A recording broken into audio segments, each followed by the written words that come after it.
Yeah, I have a massive problem with the ending of X-Men 97 Season 2, and I don't think Marvel can fix it. Let me explain, but massive spoilers ahead for X-Men 97 Season 2, Episode 9. Now, let me start by saying I still think X-Men 97 Season 2 as a whole was a very good season of television, even if it was a lot messier and more rushed than Season 1 of the show, and I did really enjoy the season finale. There's some really great moments in it. I love how much time Rogue got to shine. The fight scenes are incredible. It was getting me a little emotional towards the end, but there are some major problems we can't ignore that kind of ruined the season and Season 1 for me. The first problem with this episode and the season overall is how Apocalypse was defeated, because the first 4 episodes of the season built this man up to be like the biggest threat we've ever seen in a comic book TV show.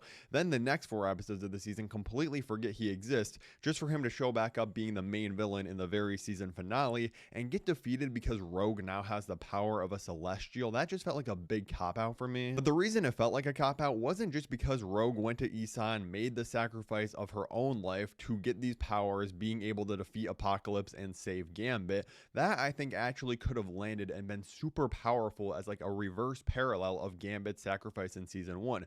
My problem is that they don't do this, and they have Nightcrawler then sacrifice himself to save Rogue from her sacrifice. But yes, it does make sense for Nightcrawler as a character to make this sacrifice for Rogue so she can live happily ever after with Gambit, but that doesn't make it a good storytelling decision, because in my opinion this has undone the best moment of the entire series, which is Gambit's sacrifice in Season 1. Like, not only do I think it would have been 10 times more powerful to see Rogue be willing to make this sacrifice of her own life to bring back Gambit, and having it just simply not work, Gambit is gone forever and Rogue still lives, I think that would have been better, or have it actually work and Rogue makes this tragic sacrifice. But instead we just have Kurt walking into the light, but because everything in this season has to move at the speed of light, we don't get to actually feel the weight of the sacrifice, and it doesn't hit anywhere near as hard as Gambit's sacrifice in Season 1 of X-Men 97. Like, you see the characters literally react initially and they're like, oh no, Nightcrawler sacrificed himself.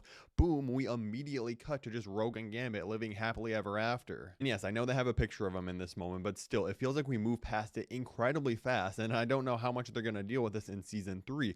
But even if they do deal with Nightcrawler sacrifice in Season 3, my biggest problem going forward is now we've brought back Gambit, who, I'm sorry, is not that interesting in this version of the show, while at the same time having killed off Magneto earlier in the season, and it doesn't look like he's actually coming back as Onslaught. Of course, that could still be on the table, but either way, they killed off one of the best X-Men characters of all time, and now Nightcrawler, who again, I'd rather have than Gambit, who had a perfect ending to his character. The weight of his death had so many amazing moments for other characters like Rogue and dealing with it in their grief. Maybe this is too much of a nitpick, but would the Celestial being Eson really just look at Nightcrawler and be like, you know what, that's cool, you can be the sacrifice instead of Rogue? I feel like, again, it would have been more powerful to have Nightcrawler try to make this sacrifice and it not working. I think if they were going to do the storyline of Rogue bringing back Gambit, it should have been completely separate from what was happening with Apocalypse, happening as like a B plot. It would have worked much better in my opinion. And like I said, I still like the season overall. The first 4 episodes are legitimately amazing. There's some fun new characters like Polaris and stuff, but they introduce way too many teams and characters at the same time,